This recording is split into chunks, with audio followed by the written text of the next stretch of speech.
This is a forest garden. I'd explain what I think they are right away, but I've always found that there's something about the majority of the definitions I've come across that leave me feeling like something's missing. Like when you compare the words to the real thing, the forest just seems bigger somehow. These are definitions that usually go something like, a forest garden is a productive, multi-layered forest ecosystem that mimics the structure of a young forest. It's a highly biodiverse place that often employs hundreds of different species to sustainably produce food, medicine, and other materials. At the same time, forest gardens create remarkable carbon sinks, support wildlife, and provide a wide range of ecosystem services, all while being very low maintenance. They're definitions that talk a lot about what the forests can produce, all the different things that nature can give you. Which makes sense. It's how I talked about forest gardens for years. I love it. But I'm starting to think that talking about forest gardens like this is a bit of a disservice to people getting interested in them, because they end up thinking that forests are just a place where we grow food and extract biodiversity. And I think we're not articulating enough of the profound opportunity that forest gardens provide in being able to bring care for wild nature into our daily life and culture. So, what I'm going to do is, first, for the people who've never heard of forest gardens, I'm going to explain what they are, and give a little glimpse into the basics of how they're designed. Then, in order to kind of get us on the same page about what I think their potential is, I'll explore how the way that we're currently thinking about and talking about forest gardens is kind of holding us back. And finally, I'll give you a different definition that I hope captures what I think a forest garden is really.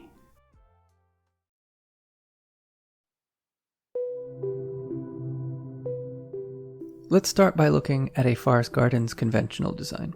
I think the main thing people focus on when they think about forest gardens is that they're a way to design a forest in such a way that you become self-sufficient. You learn how to grow your own food, medicine, and in some cases, the materials you'll use. But if you take a small step just beyond that, what I think people sense when they fall in love with forest gardening is the opportunity to step away from the conventional destructive system that we're all locked into and step towards ecosystems that make it possible to coexist in a way that actually cares for Earth, which is central to the whole philosophy of forest gardening. So long as you understand the ecologic preconditions of your land, like average rainfall, temperature, exposure to winds, amount of sunlight, and how to navigate the first few years of succession, you can grow a forest almost anywhere that helps you minimize your impact on the planet. And what makes this a special approach is that where other methods of managing land rely on shaping land to the whims of our designs through the use of things like meticulous control of weeds or a spacing that prioritizes the movement of tractors over the needs of the plants we work with, forest gardening is able to turn things we used to consider weaknesses into strengths. Because at its core, forest gardening is adaptive and versatile, because every imperfection is an opportunity to build greater biodiversity. Things like awkward spacing, curves, shade, slope, they all become opportunities for designers to introduce greater biodiversity and take advantage of the full orbit of the sun's light by always seeking to find species that are best suited to those particular conditions. So by considering, usually quite meticulously, the exact placement and distance between species far in the future while imagining all the eventual sizes and structures and relationships and environmental conditions and even changing moments throughout the year, forest gardening is able to create wildly dense and beautiful spaces that transform with the time. These are forests that we'll probably come to realize are the ecosystems most dense with life that a human can plant. And practically it accomplishes all of this by taking a pretty deep look at two basic things, and they are structure and relationship. By structure here, I mean designing in layers. If you're at all familiar with forest gardening, you've probably seen the following pictures or something like them a dozen times. The theory goes that in a forested ecosystem, there tends to be potential for 7 layers of growth. There's the canopy, the understory, shrubs, herbaceous layer, root layer, ground covers, and climbers. And sometimes people add in mushrooms as an 8th layer. You won't always have all 7, which is why sometimes people simplify that even more to say that there are only 4 layers, but all that is just to help us understand that there can be much more growing in a space than we'd expect, and that different species have different needs in terms of light. Because where most people would plant a bunch of fruit trees and mow everything underneath them to ensure that they grow well, a forest gardener will think, oh, hey, there's still a lot of potential in this orchard. There's an opportunity for a tall canopy tree, maybe a pecan, for example, that would love to grow up and over those fruit trees. There's opportunity for species like spring ephemerals, whose narrow window of growth before the tree's leaves come in spring makes them the perfect candidate to grow in spaces that might become deep shade in summer. And between those fruit trees, there's an opportunity for bushes like currants that actually prefer that semi-shade, or even herbaceous plants like oca, an edible tuber that prefers to grow in the shady conditions under those currants. So you can follow that logic and begin to see that if you find the right species, there's almost no limit to the amount of growth possible in a space. So that's structure. The second idea is designing in relationships, or what you'll sometimes see referred to as system plants. The theory here goes that by looking at the interactions between species, you can design effective polycultures or guilds, which are groupings of many species that work in synergy, where the behavior of certain species helps us influence the behavior of the ecosystem. So we usually group these relationships into a few categories. The first one is the one we're most familiar with, and that's productive species, which we usually place at the center of our guilds, where the relationship we're looking for is of what they give us, food, construction material, medicine, that kind of thing. Then there are species that grow so vigorously that they can be cut back to feed the soil and in turn feed other plants. We call these mulch plants. Next, we have nitrogen fixers, which are plants that have a relationship with bacteria in the roots that have the capacity to pull nitrogen out of the air and use it for growth, so that when we cut these species back, or they die naturally, that nitrogen is released back into the soil for other species to then use for their own growth. Then we have soil activators, which you might also sometimes see called dynamic accumulators, but since the theory of dynamic accumulation is still kind of being argued, what I'll say is that there are plants that have capacities to thrive in places or to do things that other species can or do not do. And the result is an activation of the soil in some way. This can be like rudderals, who are plants that grow on disturbed soils, or drought-tolerant species that grow in weak soils where others won't. In both cases, they are activating the soil. Then there are plants that can attract other species, like pollinators, through things like flowers or particular smells that they give off. And on the other side of this coin are plants that can deter pests through things like essential oils in their leaves or thorns to prevent them from being browsed. And finally, there's what I like to call professor plants, or species whose presence will change the behavior of other species around them, like through the emission of volatile organic compounds in the air to communicate amongst themselves, or how basil can improve the growth of tomatoes and maybe even make them more flavorful when the two are grown together. So through looking at structure and relationships, you can get a pretty good sense of what allows forest gardeners to design these remarkable ecosystems. But I do think that the way we approach forest gardens has its drawbacks.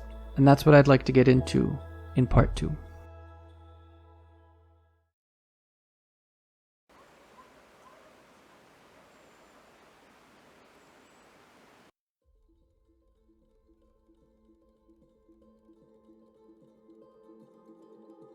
So once you've got the basics of forest gardening, you might look back at the opening definition and be wondering what the problem is. The capacity of thinking in structure and relationship leads in well to our ability to create productive forest gardens that grow both the goods and ecosystems that we want.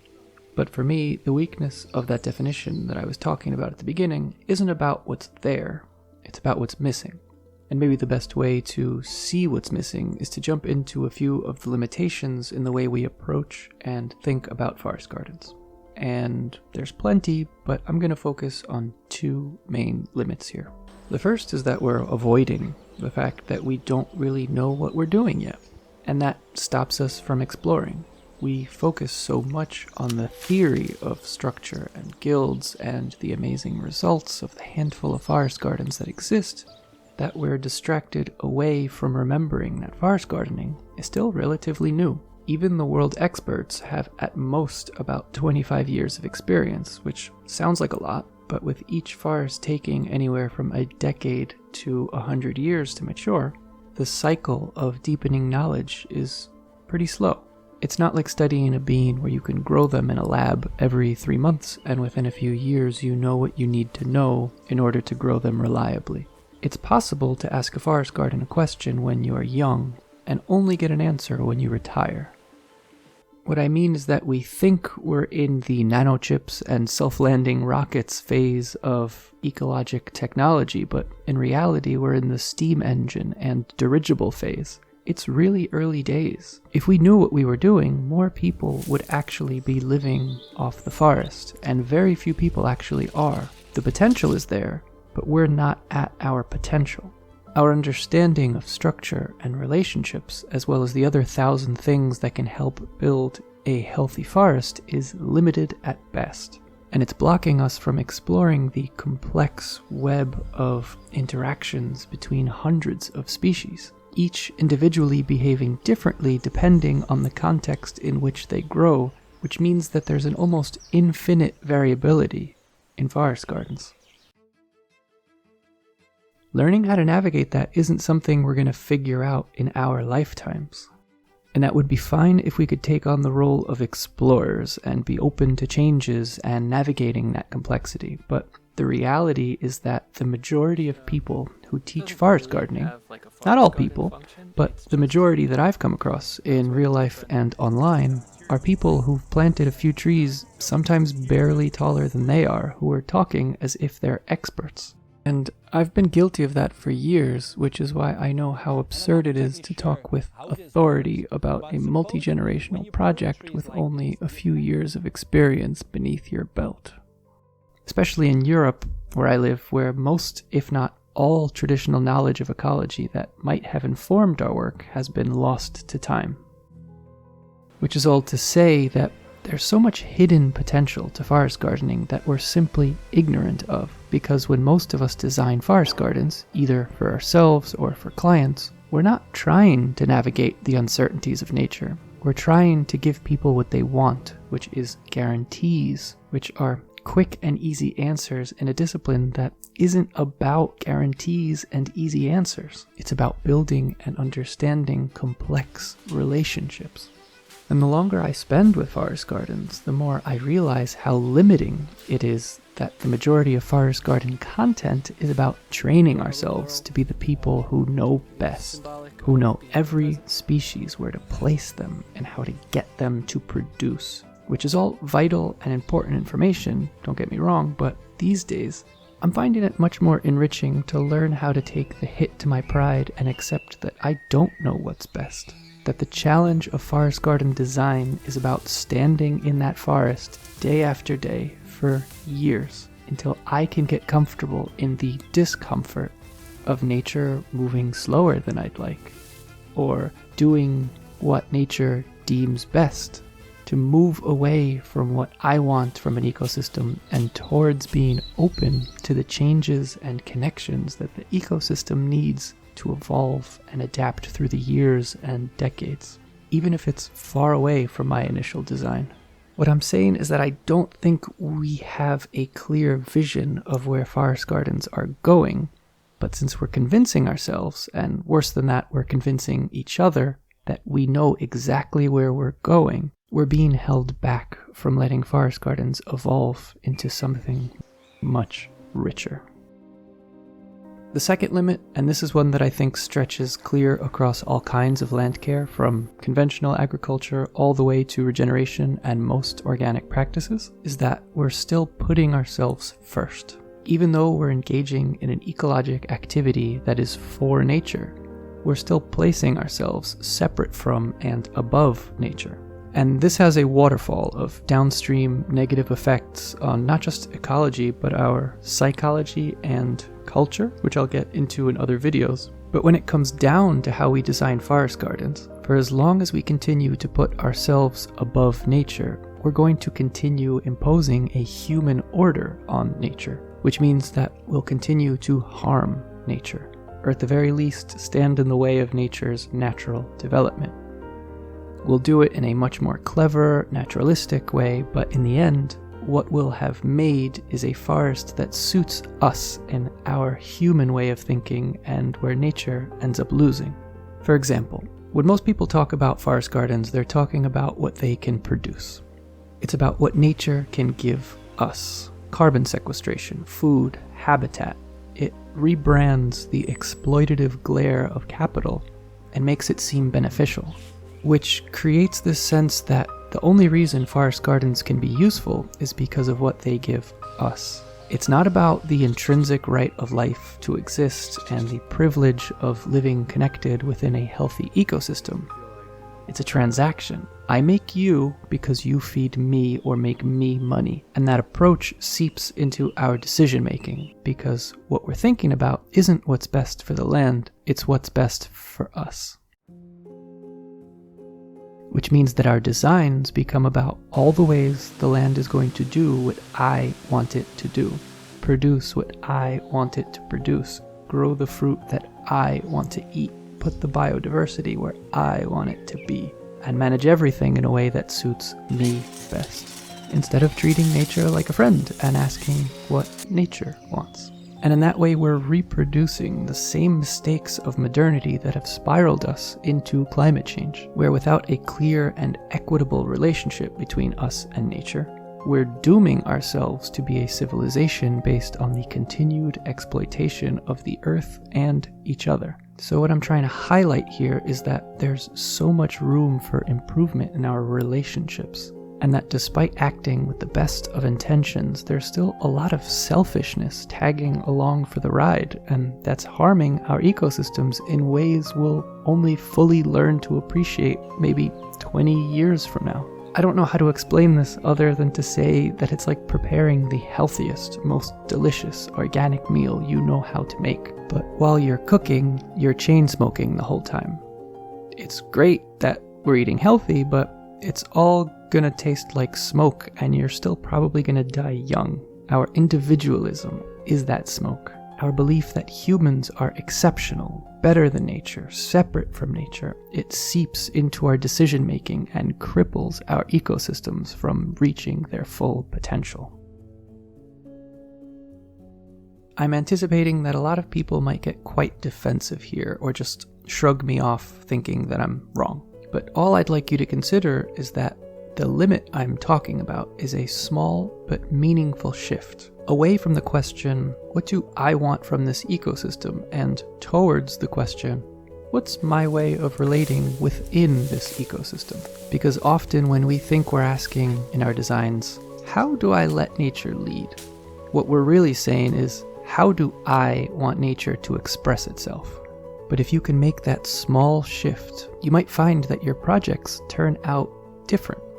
You might even find that you start to make decisions that don't seem like they're in your direct interest. Like when faced with the challenge of wildlife taking your food, you might move away from considering fences and nets and move towards a strategy that prioritizes feeding all species by planting extra food at the edge of your land. Or if you're considering ways to make money within your forest, you might move away from planting a market garden, which excludes most native wildlife and people who can't afford to eat organic, and slowly moves towards something like a system of community wildcrafting, for example, that actively tries to engage with the species and people who are present within that ecosystem.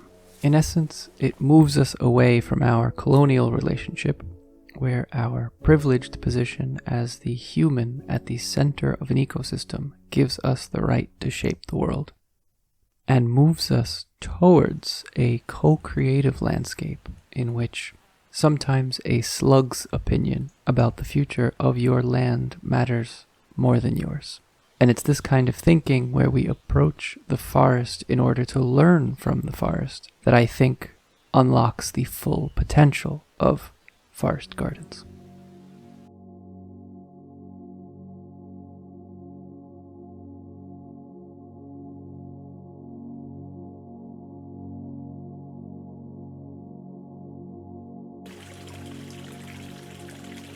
I think a lot of people want to believe that if we could plant forest gardens well enough that our lifestyles would magically become sustainable. But that's not how it works. Not directly, anyway. For most everyone who lives in the West, and I'm including myself, the damage we cause so greatly outweighs the good we do that at this point in the story, nothing ecology can do will be enough to offset the destructive force that is our collective lifestyle. There isn't enough space on the planet for all the trees we'd need to plant to offset the damage we're causing. What we actually need to do is change the way we live. We need to adapt, not just individually, but culturally. We need to learn how to live in a healthier relationship with the planet. And I think forest gardens can help us move in that direction in more ways than we'd expect, because sustainability won't be as straightforward as we paint it out to be, where if you just make enough solar panels, all of our problems are solved, because the strategies we're using don't actually understand nature and still operate on the fundamental belief that we can have nature work for us. So even though I don't think forest gardens are going to magically make us sustainable, I do think they have the underlying potential to teach us how to become sustainable. And I think they do that in 3 ways. The first is the benefit we always talk about when we talk about nature. And that's how planting forest gardens will lead to a healthier natural world, which would result in all the things you'd expect: lowering our impact on the planet, richer ecosystems, more habitat for wildlife, more carbon in the soil, less soil erosion, a more varied and nutritious diet, greater capacity to store water. There would just be more of all the good things that nature does. And the more things we grow ourselves locally, the less dependent we'd be on a global infrastructure that relies on the systematic destruction of nature to survive, which opens a door for a way that people can actually live on the planet in a way that heals and improves the health of our ecosystems, which is more important than I think people realize, because there's the material difference that would make, which again is what people usually discuss here, so I won't linger too long other than to say how important that is. But then there's the cultural difference that can make. When you have a large enough group of people stop relying on exploiting countries halfway around the world to ensure their diet, and they start to rely on their own backyards for survival, something interesting happens. Something that, in today's environment, leads to secondary benefits that I'd argue are more important than just growing food. And that's the structural ways that we can begin to stop seeing the natural world as a tool, and then not just to see the natural world as alive, but to let that inform the choices that we make.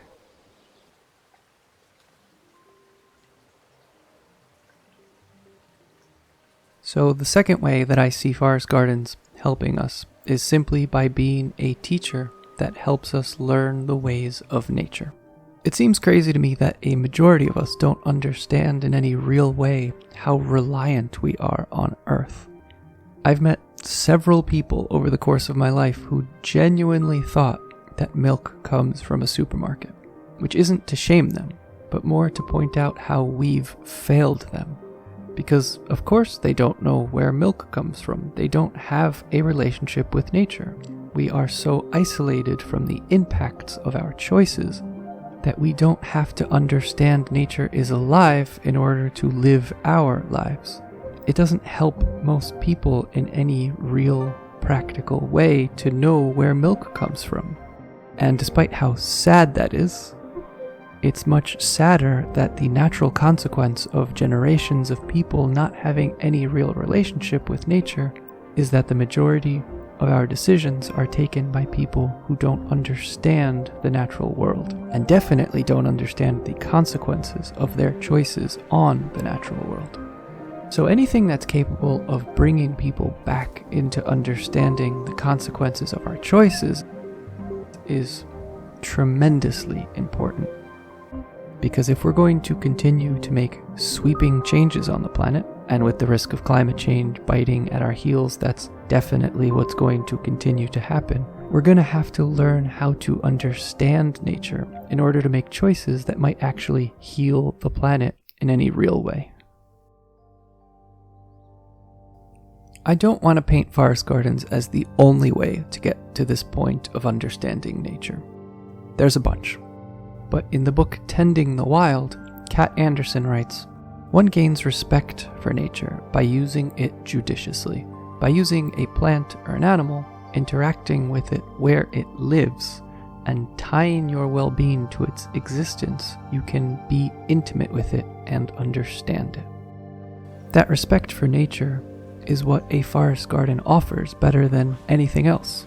You can take a course in biology or go to a park and watch birds, and you'll learn a lot of really important things. But nothing can replace daily direct contact with nature, where you're responsible for the care of the ecosystem.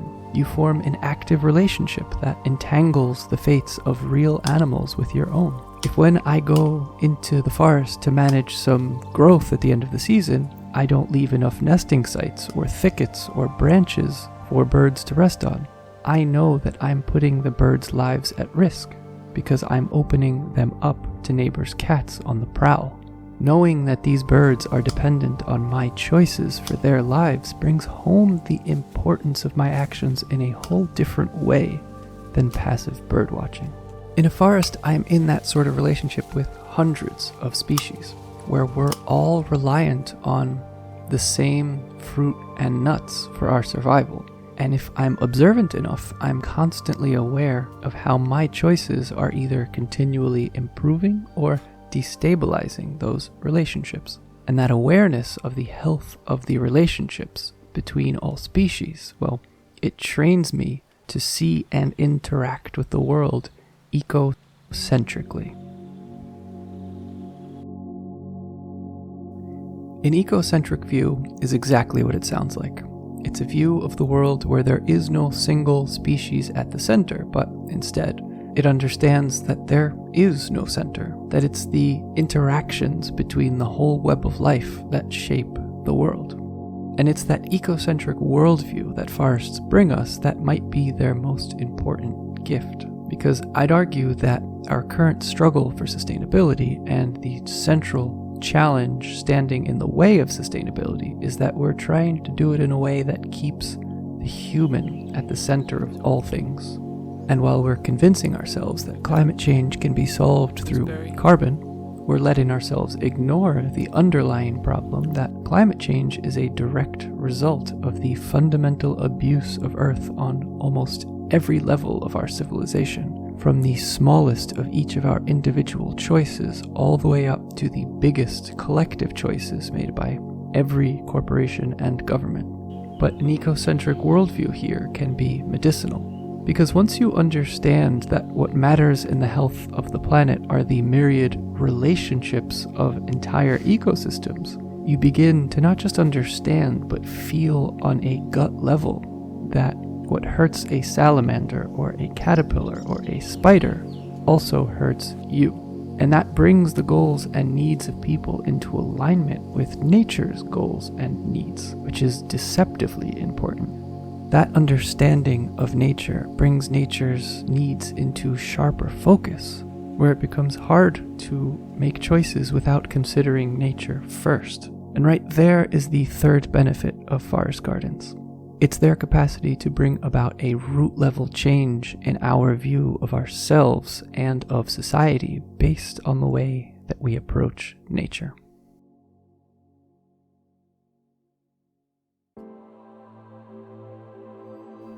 Once you're entangled with nature, when your survival and livelihood are directly dependent on the health of the ecosystem you call home, you can't help but carry that knowledge into the rest of your life.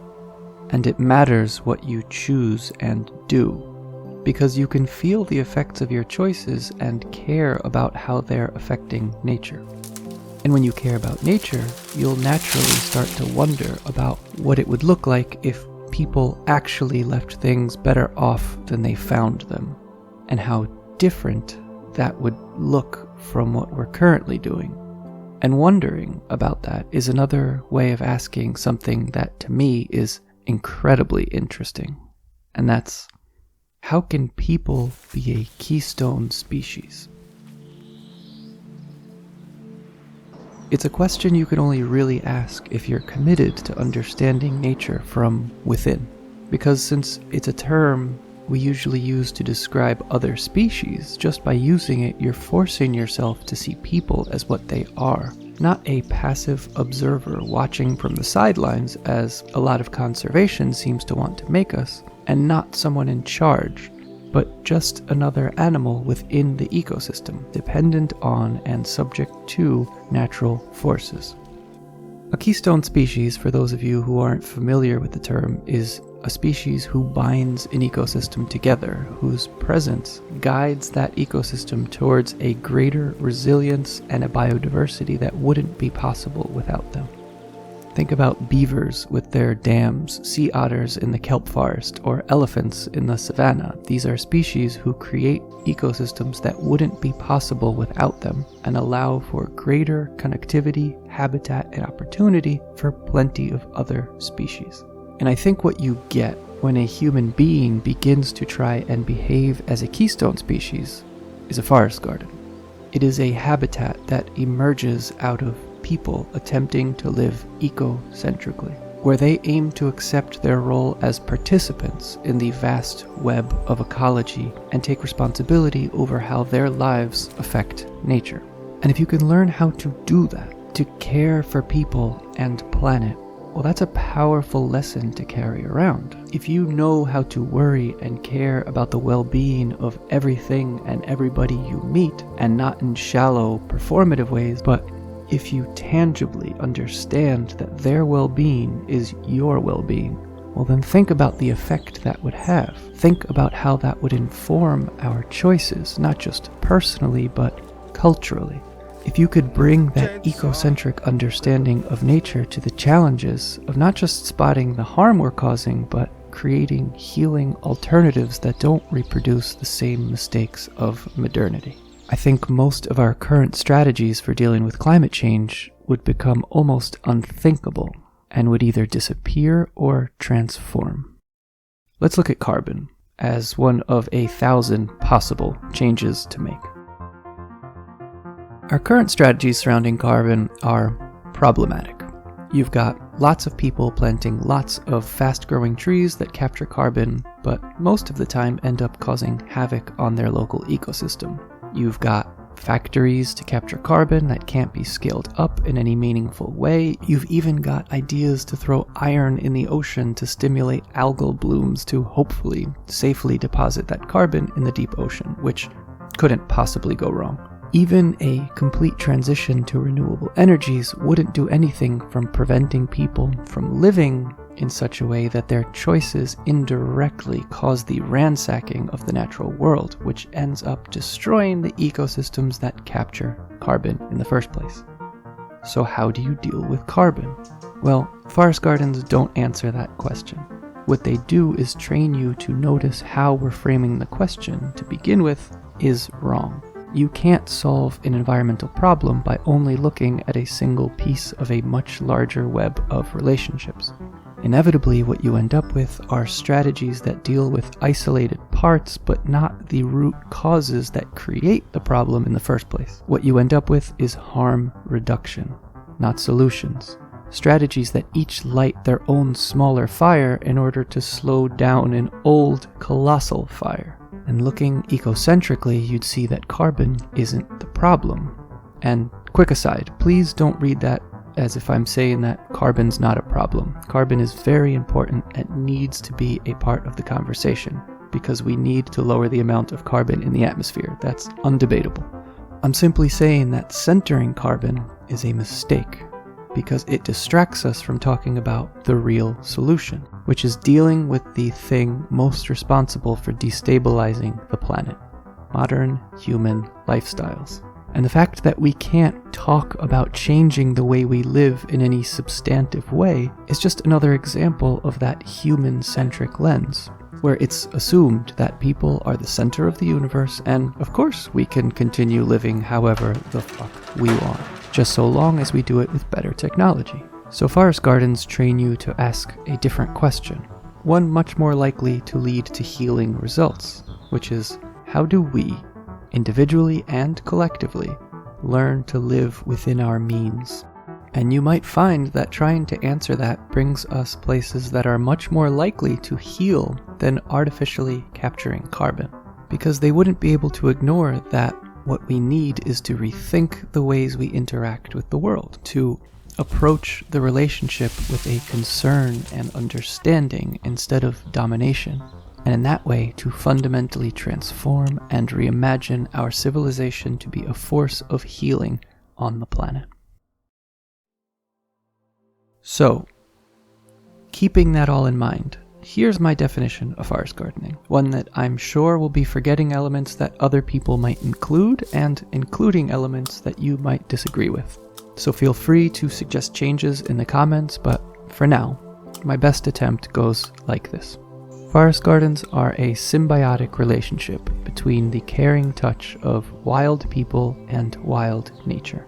They're a place where humans can relearn how to be a keystone species in a wooded ecosystem designed for all parts of nature to thrive. And the result is a human's natural habitat, where we learn how to root our lives and our culture in ecologic reality. And from there, of course, we'd move on to the original definition that I read at the beginning of the video, which describes all the things that forest gardens can give us and create: food, medicine, biodiversity, etc. Because those are also important and help us visualize practically what they look like. But by centering the deeper relationships of belonging in nature, I think we get to what I felt is missing from most definitions. And we're given a tool to shift forest gardening from a human-centric pursuit of greater ecologic health and food towards one that intends, at least, to be a truly ecocentric pursuit in which nature is free to take the lead.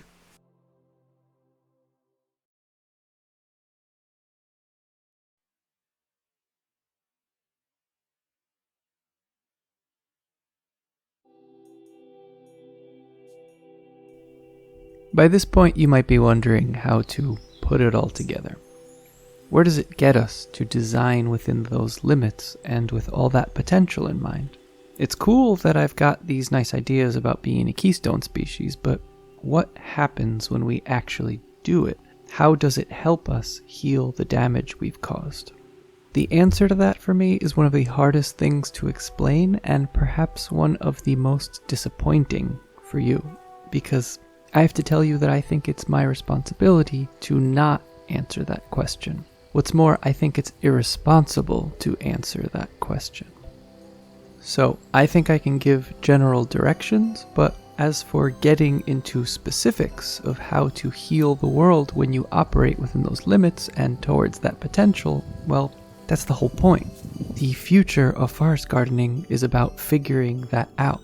It's about growing a seed for a flower we've never seen before. It's about doing our best to care for that seed, and I wouldn't be able to trust any answer I gave you about how we're supposed to do that, because my view of nature and what nature needs is so crowded with the biases of being raised in a paradigm of extraction, control, and putting myself at the center, that it's harder than you might realize to actually step beyond that paradigm. Because I'm stuck in modernity, just like you.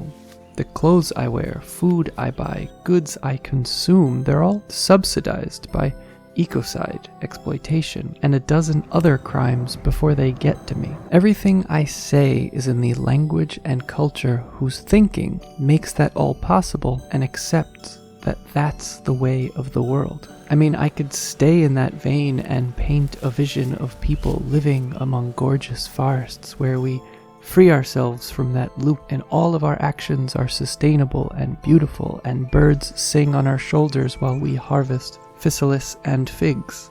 But that's not how this is going to go, probably. What I know is that if I did try and answer that question, I'd just be trying to give you what you want, which are the guarantees and easy answers to go plant a forest yourself, ignoring that the point is realizing that if we use the logic of the world as it is today to try and escape the world as it is today, it's only going to bring us back to the world as it is today, but slightly greener and still fucked. Our nervous systems and our education and the experience of our lives have all prepared us to believe in the truth and goodness of some very destructive things without even second guessing them. We've been wired to believe what we believe, and it doesn't just disappear from one day to the next. Even when we're confronted with the consequences of our decisions, it lingers and informs our choices in ways we don't want to notice. I don't even want to give specific examples because I'm afraid of starting arguments, so what I'll say is just that it's weird to me that it seems normal to us that we believe that any problem can be solved by just waiting on the right business model, or that exploiting people is fine so long as you pay them well enough, or that destroying the planet is just the price of admission for getting what you want. When really, we should be thinking that the blind eyes we take to the harm we cause should be stopping us in our tracks, slowing us down to take stock, and instead of trying to imagine the future and save the world, taking time to just be with nature. Watching forest gardens grow with an eye trained to spot our invisible violences and hidden assumptions, and watching to see how they affect the world around us. So, having said all that, what I do think is responsible is for me to paint a direction of simply taking time to learn from nature. One that sets us up to learn how to live in a way that eventually develops the tools we need to live ecocentrically. And I think that starts with what Tommy Hazel Varda describes in her book, Social Forestry, as a need to become naturalists, herbologists, bodgers, charcoaliers, sawyers, rangers, mothers, weavers of baskets, fiber twisters, and all-around trouble.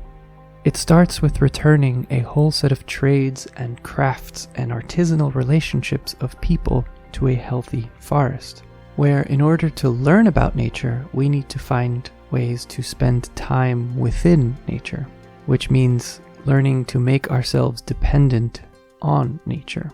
But in today's world, that list of jobs won't get you so far. So what that means for us, and remember before I say anything else, that this does scratch at the edges of the territory where I'd say you should take everything I say with a grain of salt. Because I might be talking through the logic of modernity without realizing it, and trying to keep alive a whole bunch of careers and societal structures that may have already served their purpose and don't need to be preserved. But what that means for us then is that we need to find a way to bring people into nature, which on a large enough scale means that we need to return every trade that is somewhat reliant on forests back to the forest, so that we can't keep our distance from nature, and it makes it impossible for anyone to believe that milk comes from the supermarket because they would know their cow, and their bakers and cooks would need to be growing their own gardens. Masseuses would need to grow their own oils and lotions. And there's no reason schools and supermarkets couldn't learn straight from the source, or that carpenters couldn't learn how to build by watching birds build their nests. Loggers could learn how to cut by watching for when beavers cut their willows. And we could learn how to listen to one another by sitting with a frog and listening for as long as it sings into twilight. The tools here gathered over the course of a sustained, lifelong relationship with nature, are probably more varied than you might expect.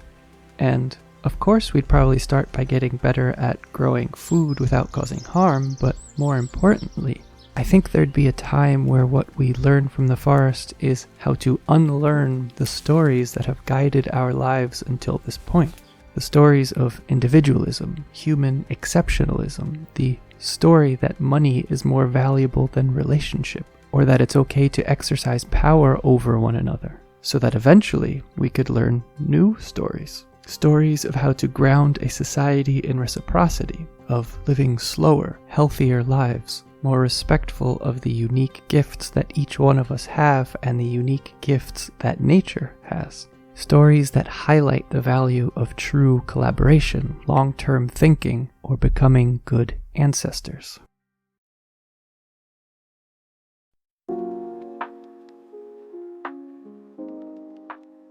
Thinking about what those tools would look like really makes me wonder, what would our forests look like if we'd designed from the start with them in mind? If we hadn't isolated ourselves in trying so hard to become self-sufficient and escape the destructive agricultural model of the world, if instead of that we'd thought more about how to discover those new regenerative stories. I think if we'd realized earlier that forest gardening is about more than just making our food systems smarter and thought more about how to live ecocentrically, things would be very different. We'd still probably be asking ourselves things like, what are the herbaceous perennials most suited to our climate, or what's the weirdest fruit that we can grow? But I think we'd have also been asking things like, how can the forest help me deal with the emotional isolation that homesteading can bring? Or even better, how do we become actual communities of interdependent, mature people, instead of the collectivized individualism that usually passes for community? There's 1,000 questions that might have brought about a different focus. How do we help each other handle the disillusionment and stress that often results from leaving an old way of life behind along with all its comforts, so that we can actually open ourselves up to a new way of life that in all probability is much harder and much less comfortable than the life we're currently leading? How do we help people navigate losing their mooring to a society that, despite being unbelievably destructive, also gave us the resources we need to cope with the pain of living in such a destructive world? How do we help each other transition to a new way of life without recreating the life we're trying to leave behind in the first place? Maybe if I'd thought about those things earlier, I might even have planted less trees. I might have left more space within the forest for things like games that explore the human condition, or maybe designed gathering spaces within the forest where people could come together and support each other to process the emotional pain of living in a dying world. I might have looked a bit less at the technologies that were bound to save us and solve all of our problems, and moved instead towards the events, rituals, and new kinds of relationship that would give us the strength and support we need to actually confront the underlying problems we're trying to avoid. All with the goal of helping us navigate the central struggle and ultimate potential of forest gardening, that the way to heal the world is by giving both nature and our DNA everything they need, so that one day we might actually be able to answer the question, what does a truly sustainable society look like?